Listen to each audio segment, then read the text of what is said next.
रामकुंड गोदाघाट परिसरामधील धोकादायक ठिकाणांचं ऑडिट होणार आहे। त्र्यंबकेश्वर मधील सुद्धा धोकादायक ठिकाणांचं ऑडिट होणार असल्याची माहिती आहे। जुन्या आणि मोडकळीस आलेल्या पुलांचं सुद्धा ऑडिट होणार आहे। पुलांचा आणि रस्त्यांचा अहवाल सादर करण्याचे आदेश मिळालेले आहेत आणि आपत्ती टाळण्यासाठी नाशिक प्रशासनाकडून विशेष खबरदारी घेतली जाते। अहवाल आल्यानंतर रस्ते आणि पूल ठेवायचे की नवीन बांधायचे या संदर्भात निर्णय होणार आहे। आणि या संदर्भात आणखी तपशीलवार आमचे प्रतिनिधी किरण ताजणे आपल्या सोबत आहेत। किरण, आगामी कुंभमेळ्याच्या पार्श्वभूमीवर प्रशासनाचा हा निर्णय अतिशय महत्त्वाचा मानला जातोय।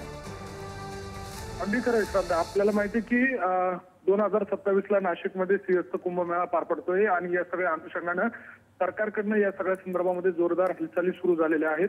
प्रत्यक्षात प्रशासनाकडनं देखील या सगळ्या कामांना गती देण्यात आलेली आहे।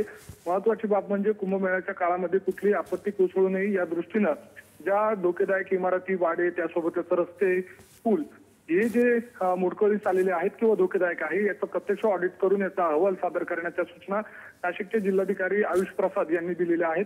आणि या सगळ्या पार्श्वभूमीवर ज्या ज्या ठिकाणी आपत्ती कोसळू शकते अशा स्वरूपाची अहवालामध्ये बाब नमूद होईल त्या ठिकाणी नवीन इमारती असतील किंवा पूल असतील याबाबतचा विचार केला जाणार आहे। त्यामुळे कुंभाच्या दृष्टीने अतिशय महत्त्वाच्या हालचाली नाशिकच्या जिल्हा प्रशासनाकडून सुरू झालेल्या आहेत। श्रद्धा, अगदी किरण, धन्यवाद दिलेल्या सगळ्या सविस्तर माहितीसाठी।